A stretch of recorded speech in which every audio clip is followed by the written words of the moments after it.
Kampus ini didirikan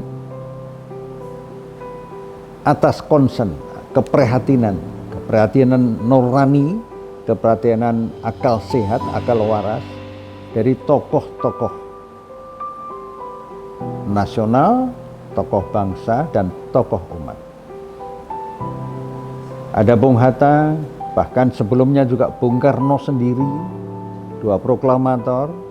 Ada tokoh-tokoh Islam ya yang terkemuka di Indonesia ini, itu mendesain Indonesia ke depan itu Indonesia yang tidak bisa lepas dari dunia pendidikan. Dunia pendidikan, dunia yang akan menentukan kualitas bangsa ke depan. Nah, diskusi-diskusi itulah atau diskursus itulah yang kemudian melahirkan satu gagasan awal dari tokoh-tokoh tersebut, dan gagasan awal itu kemudian dilandingkan, dibumikan dengan langkah-langkah yang nyata, yang konkret, dengan dijiwai oleh semangat Islam dan semangat kebangsaan yang integratif. Karena ajaran Islam, ruh Islam, nilai-nilai Islam itu sama dan sebangun dengan nilai-nilai kebangsaan, dalam hal ini bangsa Indonesia.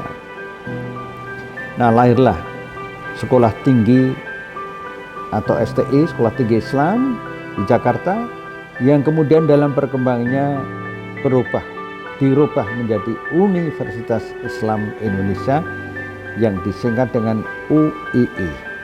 Dan dari Jakarta itu STI pindah ke Yogyakarta, sehingga sampai hari ini alhamdulillah UII masih berpusat di kota Yogyakarta. Ketika Pak Kahar masih menjadi rektor, ada kisah ini disampaikan oleh Sohibul Kisah atau perawi-perawinya itu jelas, hadis ini sahih ya. Sejumlah perawi mengatakan ketika Pak Kahar Muzakir pulang dari tugas umat, tugas bangsa di dalam mengikuti kongres KIAA tadi, pulang dari tugas tersebut di luar negeri sampai ke Jakarta mendarat, kemudian bersinggah di kantor pimpinan pusat Muhammadiyah di Jalan Menteng Raya. Nah, beliau mau pulang ke Jogja, ke kota gede, kehabisan uang. Lalu beliau menemui tokoh Islam di sekitar Menteng itu, namanya Kiai Abdul Mukti. Kepada Kiai Abdul Mukti itu Pak Kahar menyampaikan, Mas Mukti, saya mau pulang ke Jogja, tidak punya sangu, sudah kehabisan duit, pinjam uang sekedar untuk membayar ongkos kereta api dari Jakarta ke Jogja. Taruhlah misalnya ongkos kereta apinya Rp250 waktu itu, dari Jakarta, di Pasar Senen Jakarta ke Stasiun Tugu Yogyakarta ini, Rp250 itu kebutuhannya, tetapi oleh Kiai Abdul Mukti akan diberi Rp500. Pak Kahar menolak. Mengapa menolak? Karena kebutuhannya hanya Rp250 saja. Yang Rp250 dikembalikan dengan kalimat kurang lebih, Mas Mukti, ini yang Rp250 saya kembalikan. Siapa tahu nanti ada orang lain yang datang kepada Mas Mukti yang lebih memerlukan ketimbang saya. Lalu Kiai Mukti tersebut mengatakan, bagaimana nanti sampai stasiun Tugu Yogyakarta, mau pulang ke kota gede, naik dokar, ini kan bisa untuk ongkos.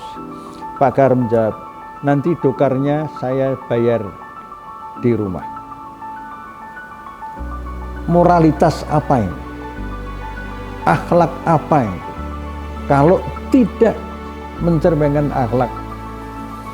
akhlakul karimah yang sangat diajarkan dalam Islam, itu kesederhanaannya.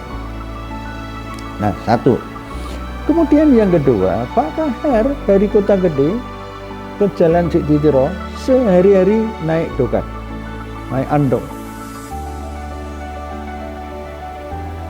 Berkantor ke kantor pimpinan pusat Muhammadiyah juga naik dokar. Waktu itu belum ada mobil, sudah ada mobil. Pak Kahar adalah merefleksikan tokoh UI yang sudah memiliki level internasional. Nah, visi UII itu ada bagian penting, yaitu menjadikan atau terbentuknya UII sebagai perguruan tinggi yang berkelas internasional. Pak Kahar sudah melampaui itu sebelumnya, sebelum dirumuskan. Itu Pak Kahar. Kemudian ada tokoh yang juga menjadi rektor, yang saya mengalaminya sendiri, yaitu Gusti Bendoro Prabu Haryo Prabu Ningrat. Kalau tidak keliru pamannya Sultan Hamengkubuwono ke-9 yang lalu. Beliau ini menjadi rektor UI, memiliki karakter yang sama dengan Pak Kahar. Yaitu apa karakternya? Karakternya adalah egaliter, sederhana, menekuni, persis. Nah, dua rektor yang saya mengalami sendiri ini mencerminkan dua tahapan rektor Universitas Islam Indonesia yang di dalam era kepemimpinan itu tanah-tanah UII ini sebagian berasal dari tanah wakaf. Mengapa tanah wakaf dari umat Islam? Karena beliau tertarik dengan kepemimpinan tokoh-tokoh tersebut yang sederhana, sehingga percaya sekali. Jadi person itu membentuk opini publik. Oh, UII dipimpin oleh tokoh yang sederhana, tetapi ketokohannya level tinggi begitu, kesungguhannya ke level tinggi, bahkan tadi Pak Kahar internasional, sehingga tidak sedikit yang mewakafkan tanah, termasuk kampus Fakultas Hukum di Jalan Taman Siswa ini berasal dari wakaf. Negeri ini dirintis, didirikan oleh tokoh-tokoh Islam nasionalis, bersatu dalam satu tekad yang dahsyat yang mendatangkan ridha Allah. Negeri ini didirikan dengan penuh keprihatinan, dengan berdarah-darah. Banyak jiwa yang meninggal dengan syahid. Itu negeri ini dibangun bukan dengan modal asing, tapi dengan modal jiwa, dengan keprihatinan yang dahsyat, yang luar biasa. Nah, setelah jadi negeri 17 Agustus 1945, hari proklamasi, dalam perkembangannya sampai hari ini menggambarkan situasi bahwa negeri yang tadi saya jelaskan didirikan oleh tokoh-tokoh dengan berdarah-darah, dengan korban jiwa yang ribuan waktu itu, sekarang ini sedang dalam tahap mengalami kolonisasi, penjajahan baru. Dalam bentuk apa?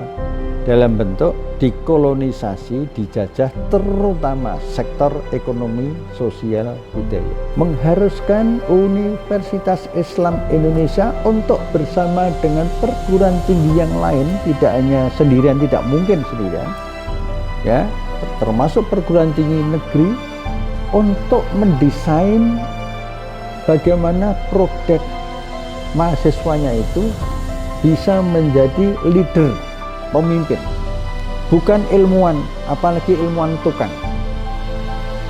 tapi leader, pemimpin yang ulil albab. Yang ulil albab itu memiliki kepekaan hati nurani, kepekaan kewarasan otak, sehingga akan memproduk ilmu-ilmu yang integratif, mencerminkan hati nurani dan mencerminkan kewarasan otak, dan ilmu itu tujuannya adalah untuk kemanusiaan dan pemanusiaan. Jika tidak seperti itu, maka kampus manapun juga akan melahirkan ilmuwan tukang, doktor tukang. Apalagi kalau doktornya honoris causa tanpa ada prestasi yang terukur, sembarangan orang karena tokoh politik diberi doktor HC, itu menjadi doktor humoris causa. Tidak seperti itu fungsi kampus itu.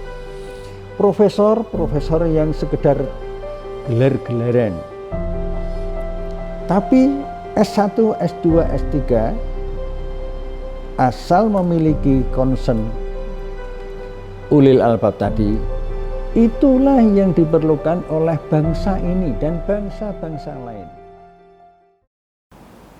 Alumni UI itu mencerminkan nilai-nilai dasar, fundamental values atau core values UI.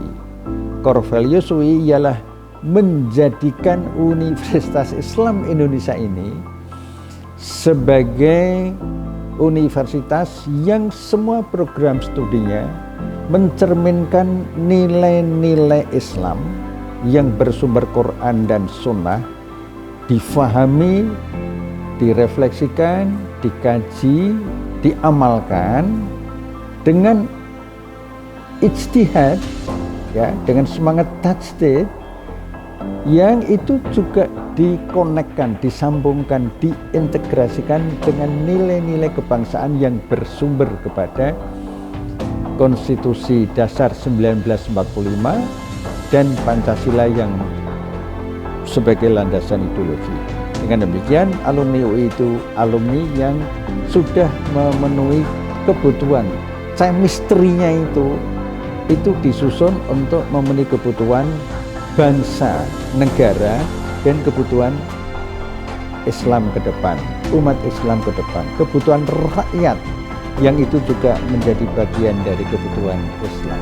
Saya sebagai salah satu alumnus tamatan mahasiswa Fakultas Hukum UI, dan alhamdulillah sampai sekarang masih diberi kehormatan untuk menjadi tenaga pendidik di Fakultas Hukum UI, merasakan bahwa kebutuhan bangsa sekarang dan apalagi ke depan itu semakin bergantung kepada pendidikan karakter. Bicara tentang pendidikan karakter, Universitas Islam Indonesia atau UI pernah mempunyai sejarah,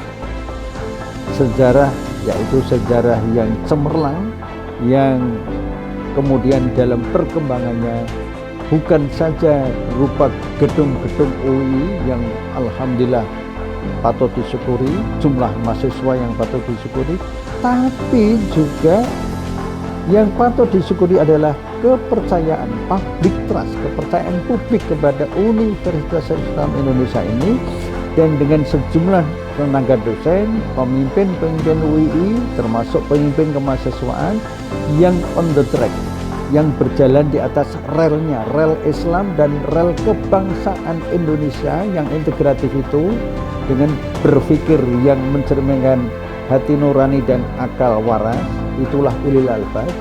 UI sekarang seperti yang kita lihat, alhamdulillah. Kiranya tidak berlebihan, masa depan Indonesia, masa depan bangsa ini, masa depan lembaga-lembaga pemerintahan masih memerlukan sumber-sumber daya manusia yang itu bisa diproduk antara lain dari Universitas Islam Indonesia.